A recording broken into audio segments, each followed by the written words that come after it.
Pakistan cricket at its best. 1 minute down, next minute up.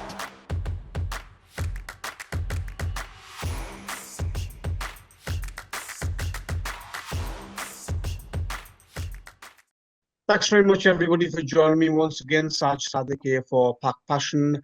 My guest today is a former Pakistan A and former Pakistan under-19 skipper.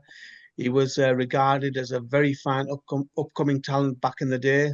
Many thought he would play for Pakistan for many years. He's played 110 matches in first-class cricket. He made his debut in 2007, so he's been playing for over 17 years in first-class cricket. He made his List A debut in 2008. And as I say, many thought he would be have a bright future in Pakistan cricket. It is Azim Guman. Azim bhai, assalamu alaikum. Hope you're well. Walaikum Assalam, Said bhai. I hope so. You are also well. All good, thank you very much, brother. Azim, let's talk about the Champions Trophy because obviously you're in Pakistan, तो काफी excitement होगी पाकिस्तान में in the fans, amongst the media and all the players and ex-players as well. Azim भाई, एक बड़ी अच्छी बात है that Pakistan is hosting an ICC tournament after such a long time. Exactly, बहुत अरसे बाद if I say मतलब क्रिकेट तो अब अल्हम्दुलिल्लाह पाकिस्तान में ऐसी हो गई कि हर इंटरनेशनल टीम आ रही है, बट सेइंग दैट इतना बड़ा इवेंट चैंपियंस ट्रॉफी यहाँ पे करवाना, ऑफ कोर्स क्रेडिट जाता है पीसीबी को और जो प्रीवियस जितनी भी मैनेजमेंट्स आई हैं उनको भी क्रेडिट जाता है, क्योंकि आपको पता है शायद 2009 के बाद बहुत मुश्किल हो गया था टीमों को कन्विंस करना। फिर आहिस्ता आहिस्ता जैसे जैसे मैनेजमेंट चेंज होती रही, समवे और the other, I believe her team अब पाकिस्तान में आ रही है, एक आधा टीम को छोड़ के बकाया हर टीम ही पाकिस्तान विजिट कर चुकी है। और जहाँ तक चैंपियंस ट्रॉफी की बात है तो बड़ा ही जोश और खरोश है उसमें, और होना भी चाहिए क्योंकि इतने गॉड नोस कितने बड़े इवेंट कितने अरसे बाद हो रहा है। मेरा तो जाती ख्याल है कि शायद वर्ल्ड कप के बाद जो 96 में हुआ था उसके बाद ही इतना बड़ा इवेंट पहली बार हुआ है। Azim, जिससे बात करो तो everybody has their own opinions about who should be in the Pakistan squad for Champions Trophy. Person A has different 15, person B has different 15, all the way throughout the country सबसे different opinions हो गए। आपका क्या ख्याल है? आप तो obviously you play against these guys, you play with these guys. ये जो squad on paper, how does it look to you? हाँ, स्कॉट साहिद भाई आपको पता है रिलेटिवली वही है जो चलता आ रहा है, एक दो चेंजेस हर स्क्वाड में होती हैं। हाँ, इसमें थोड़े से क्वेश्चन जरूर आ रहे, बट अगेन सेइंग दैट जो मैनेजमेंट ने सोचा होगा, जो सिलेक्शन ने सोचा होगा, जो कप्तान ने मांगा होगा वही स्क्वाड उनको मिला गया है। एक आधा चीज पे जरूर थोड़ा सा, एक तो of course as I said before, मैं तो शुरू से ही बहुत बड़ा फैन था, अगर लास्ट टाइम भी आपसे बात हो, साइम अयूब उसका बहुत बड़ा लॉस है इस टाइम अगर करंटली देखा जाए तो। आई think so that is the biggest loss at the moment Pakistan को। तो उसको कवर करते करते बैटिंग ऑर्डर्स भी चेंज हो रहा है, बट मेन जो चीज जो थोड़ी सी मुझे अगर पर्सनली मेरे एक्सपीरियंस से लग रही है तो स्पिनर की कमी जरूर दिख रही है। और पाकिस्तान के पास अभी रिसेंट पास में रिगार्डलेस ऑफ द फॉर्मेट इस तरह के स्पिनर्स थे अवेलेबल जो कि बहुत अच्छी परफॉर्मेंस दे रहे थे। तो आई थिंक सो स्पिनर की कमी एक जरूर मैं समझूंगा कि शायद चीज है। अदरवाइज चेंजेस हैं, कुछ इंजरीज हो गई उसकी वजह से भी है, कोई एक आधा ऑलराउंडर डालने पड़े, इस तरह की चीजें। मैंने जैसे कहा कि हर स्क्वाड में होता है यूजुअली इक्का दुक्का तीन ही चेंजेस है यूजुअली, नहीं तो वही चलते आ रहे हैं। और I wish them all the best and I hope कि वो बहुत अच्छा करें। स्पिनर्स की बात करते हैं because that was one of my questions, Azim. देखो, when they're being asked, जब कोच और अजहर महमूद से बात हो रही है प्लेयर्स से, तो वो कह रहे हैं कि खुशदिल शाह भी स्पिनर है, सलमान अली आका भी स्पिनर है, लेकिन they are not frontline spinners. दूसरे जो squads है, they've selected 2, 3, sometimes even more spinners in their squad. किससे किसको select करना चाहिए था, उसामा मीर और somebody else in the squad? I mean to be very honest, अगर आप मुझसे पूछ रहे हैं तो अपनी एक सोच होना सही है कि जी जी ठीक है, खुजदिल, और खुजदिल का no doubt we all know कि T20 में specially in the PSL bowling record बहुत अच्छा है, but at the same time ये वनडे क्रिकेट है, इसमें फिर भी I think so one day cricket matches more of a test match rather than the T20 thing, मुझे ऐसा लगता है। तो आई थिंक सो कि इसमें आपके पास अभी रिसेंट पास में आपको तो पता है कि फॉर्म को देख के बड़ा चीजें होती है। अगर कोई भी बंदा अगर बैट्समैन टेस्ट क्रिकेट की परफॉर्मेंस पे वनडे में आ सकता है तो स्पिनर क्यों नहीं आ सकता? नुमान अली आपके सामने मतलब मेरे हिसाब से वाज़ेह मिसाल है कि जिस तरह से वो इस टाइम टॉप 5 वर्ल्ड बॉलर्स में भी है, हैट्रिक भी की हुई है, और जिस तरह से एक साल तो आप उसको यूज कर सकते थे, उसकी फॉर्म को यूटिलाइज कर सकते थे आप, उसको भी वाइट बॉल में आजमा सकते थे, आपने दूसरे भी आजमाए, इसको भी आजमा सकते थे।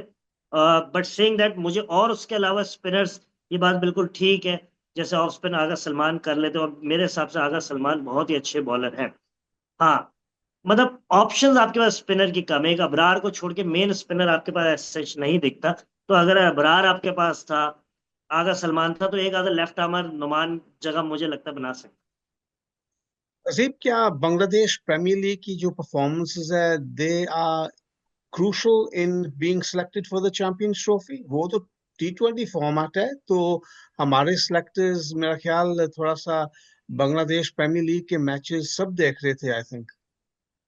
भाई इसमें सिर्फ सेलेक्टर्स की बात नहीं होती है, मेरा मेरा जाती ख्याल है कि इनपुट कैप्टन की भी होगी, और परफॉर्मेंस। मैं भी खैर इस चीज का मैं इसको बिलीव करता हूँ कि कोई कहीं पे भी खेल रहा हो तो आपको प्लेयर की परफॉर्मेंस देखनी चाहिए।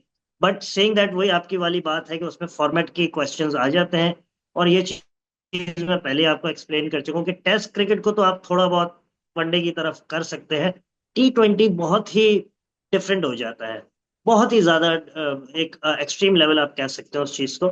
तो और अगर आपको देखें, वनडे में तो 10 ओवर करने होते हैं, 10 overs is a huge task, आसान काम नहीं है।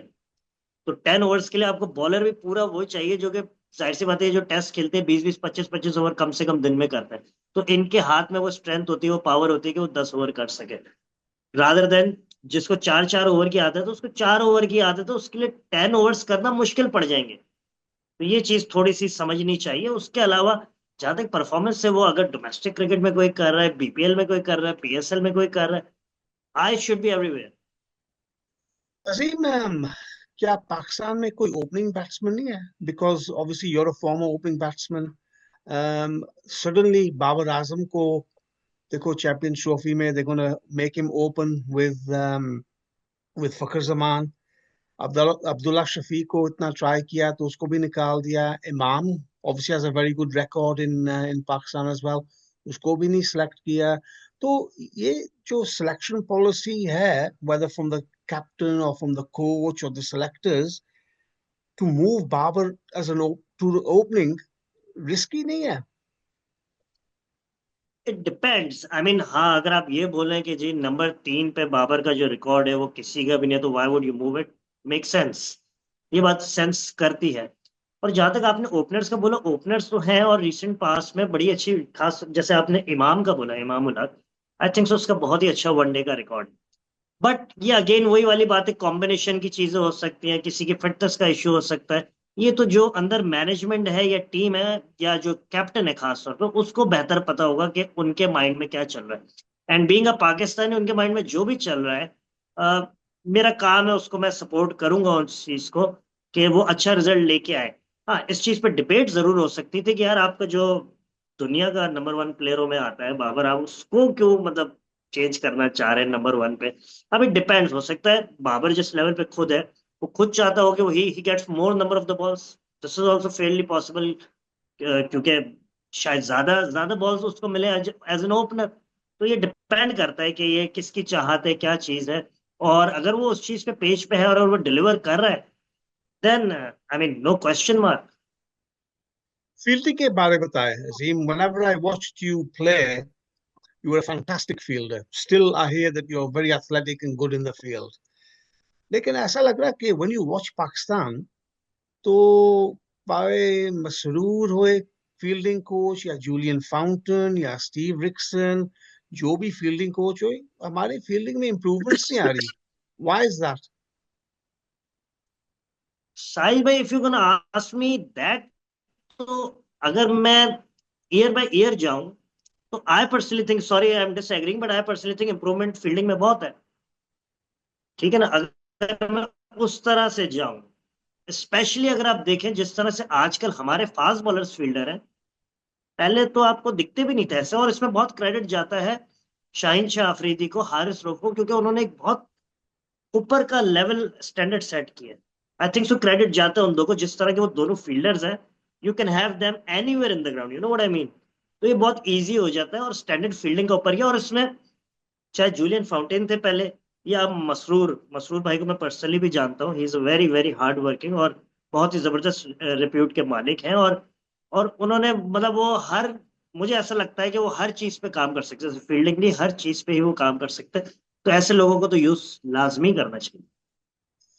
Azim bhai, for a tournament like the Champions Trophy, you need a very good captain, good leader, और जो head coach की responsibility और importance है वो you cannot underestimate it. आपके जवेद के बारे में बताएं कि have you worked under him? What is he like as a coach? And do you think he's the right man to take Pakistan forward in the Champions Trophy? अच्छा, पहले तो मैं कैप्टन पे आ जाता हूँ, जो आपने पहले किनका पूछा। मेरी आपसे शायद लास्ट टाइम भी पहले कोई 6-7 माह पहले बात हुई थी। मैंने आई थिंक सो देर आए दुरुस्त आए, कैप्टन इस टाइम मोहम्मद रिजवान से अच्छा मुझे तो कोई नहीं दिखता पाकिस्तान टीम में। एक अलग अलग चीज है यार, ये कैप्टनसी का, इसका प्लेयरी से नहीं लेना देना इसमें इन्वॉल्वमेंट। और नो डाउट कीपर का एंगल भी ज्यादा इजी होता है। इससे पहले हमने देखा Sarfaraz was brilliant, best, one of the best captain ever in Pakistan history. तो इसी तरह से रिजवान आई थिंक सो ये बहुत अच्छा है। और जिस तरह मैं उनकी फील्ड चेंजेस देखता हूँ ना, वो किसी भी हाल में लड़ रहे हैं और लड़वा रहे हैं, और यही चीज चाहिए कैप्टनसी की। तो बात मेरे ख्याल है कि इससे अच्छा कैप्टन आपको नहीं मिल सकता जो कि मिले। जहां तक कोचिंग की बात है, आकिब भाई का आपने पूछा, बिल्कुल आकिब भाई के साथ छोटे लेवल पे काम भी किया है, साथ भी किया है। और मुझे लगता है, ये पर्सनली मुझे लगता है, क्योंकि वो आगे ले जा सकते हैं, उसके पीछे वजह ये है, वो परफॉर्मेंस को बड़ा एवेलेट करते हैं। और कई हद तक मैंने ये चीज देखी, जो कि होनी भी चाहिए, कि सबको बराबरी पे रखते हैं। और तुलना भी है तो किसी को सही का तो ये अच्छी चीज है। आई थिंक सो कि मुझे तो लगता है। और ऐसा नहीं है कि वो कोई अभी आ गए, ऐसा नहीं है। आप देखें कि वो पूरा एक, जिस तरह से वो खुद भी इस चीज के बड़े बिलीवर हैं, वो ग्रास रूट से कोचिंग करते करते करते करते इस लेवल पे आए हैं। और फिर he has delivered for under 19 Pakistan, Lahore Qalandars, and at the moment he is interim head coach and he is delivering it. I think so changes तो दिख रही हैं। अब जैसे उस दिन पाकिस्तान ने टारगेट चेस किया, तो ये चीजें अच्छे अच्छे साइन है। एक, और खास तौर पे चैंपियंस ट्रॉफी से पहले तो ये अच्छे साइन है। एंड आई होप कि ये टीम बहुत अच्छा रिजल्ट दे और ये रिटेन कर सके इस चैंपियंस ट्रॉफी को। अक्सर क्रिकेट फैंस और लवर्स जो है अजीम भाई के they expect the best from the team. जीतते हैं तो सब हीरोज है, तो हारते हैं तो you know what happens. Expectations, pressure, home team क्या हैंडल कर सकते हैं ये प्लेयर्स? अच्छा सवाल है, और आई थिंक सो बहुत मुश्किल होगा। इजी नहीं है, इजी नहीं है, क्योंकि दूसरी टीमें भी बहुत अच्छी तैयारी के साथ हैं। और देखिए, आपकी बेसिकली किसी भी टूर्नामेंट के लिए ना, आप एक प्रोग्रेसिवली तैयार हो रहे होते हैं। आप जो सीरीज खेलते हैं वो किसी ना किसी टूर्नामेंट के लिए ही खेल रहे होते हैं, चाहे आईसीसी वर्ल्ड कप और यू नो चैंपियंस ट्रॉफी या कुछ भी, उसके लिए आप तैयार हो रहे होते हैं। और साइम अयूब का जिस टाइम हुआ, तो ऑफ कोर्स वो आपकी 1 साल की मेहनत आप 1 साल से कैरी कर रहे थे, उस पर भी बड़े क्वेश्चंस थे। फिर उसने जब एकदम डिलीवर किया तो सब एकदम चुप, और पता पड़ गया दुनिया को भी, लोगों को भी, अलग प्लेयर है, दुनिया के लोग बयान दे रहे हैं। अब वो चीज फिर हट के फिर आप एक तरह से, मुश्किल होता है, मुश्किल होता है। और इसी तरह से और भी टीमों को मुश्किल होगा। आई पर्सनली थिंक इंडिया की टीम बहुत स्ट्रांग है, but I think so without Bumrah even they are gonna struggle. मुझे ऐसा लगता है कि वो भी स्ट्रगल करेंगे, क्योंकि उनके भी अ, जो मेन प्लेयर्स हैं, जो बड़े प्लेयर हैं, रोहित या वो भी उस तरह की फॉर्म में नहीं है। और इट डिपेंड्स। और इस तरह के टूर्नामेंट में एक होके क्लिक होना बहुत जरूरी है। जैसे न्यूजीलैंड की मैं बोलूंगा कि भाई उनको तो बहुत शानदार किस्म की प्रैक्टिस भी मिल गई, आइडिया भी हो गया कि खेलना क्या है और कैसे खेलना है। तो ये बड़ा बड़ा बड़ा मैटर करता है। प्रेशर होगा, मुश्किल भी होगी, और यूं भी होगी क्योंकि कौम की तवक्को है। But again, as a Pakistani, मेरी दुआ है कि ये टीम बहुत अच्छा करे, और ये कर सकती है। ऐसा नहीं है कि नहीं करे, ये कर सकती So Pakistan versus India, Pakistan to beat India in the final in Dubai, yeah, Azim. है। आप भी चाहेंगे, मैं भी चाहूंगा, अल्लाह करे। पहले पहले नहीं हुआ शायद भाई, 2017 में I think so we were more underdogs than what we are now. हम उस टाइम तो बिल्कुल ही रेड नहीं हो रहे थे। तो हुआ ना, होने को बहुत कुछ हो सकता है। ऊपर से अच्छी तवक्का करनी चाहिए, रमजान भी है। Azim bhai, बहुत बहुत शुक्रिया आपके टाइम का. Wish you all the best, and I'm sure once you're back in the UK, we'll catch up and as I say, wish you all the best for the future and look after yourself. And let's hope, jaise aapne kaha, Pakistan to beat India in the final. Saeed bhai, thanks a lot for having me. Thank you very much.